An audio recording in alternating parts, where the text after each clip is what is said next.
ओहो तरकारी सब रेडी हो गला एबे दही पखाल टे करबा। हाय सांग माने मु होची खांटी अनुगुलियाणी सीता पुणी थरे स्वागत करची मो छोटिया मिनी ब्लॉग मु एबे स्पेशल टे दही पखाल बनैबा पई जाउची आपण मानको देखेइबी चलंतु केमिति बनाउची आ खाइबी मध्ये चलंतु देखेइबी।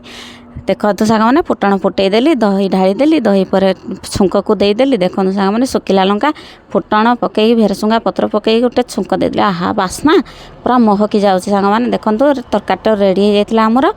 देखो माछ तरकारी हो जाइची आ छणा भी अच्छी आमलेट आ पणस भजा कखारु भजा आ देखो माछ चर्बी भी है। आहा तरकारीटा बहुत मस्त है सांग मैंने सतरे कहूँ मु आज पखाड़ बहुत बढ़िया है। आमे ओडिया हम पखाड़ भारी बढ़िया सांग मैंने देखो माछ चर्बी खाऊँ बढ़िया टेस्ट लगुच बढ़िया लगुच आमती ही दलिकी मु खाए माछ छणा। आपण मन को क्या क्या पसंद प्लीज कमेंट रे कहिबे।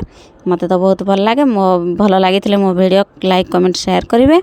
रोची सांग मैंने आउ गोटे वीडियो रे देखा हबो पुणी छोटिया मिनी ब्लॉग रे रही एमती ही आपण मैंने भलरे रही थांतु एमती ही मते भल पाउ थांतु मो वीडियो को लाइक कमेंट शेयर कर थांतु। रोची सांग मैंने जय जगन्नाथ आपण मैंने खुशी रे रुहंतु सांग मैंने बाय।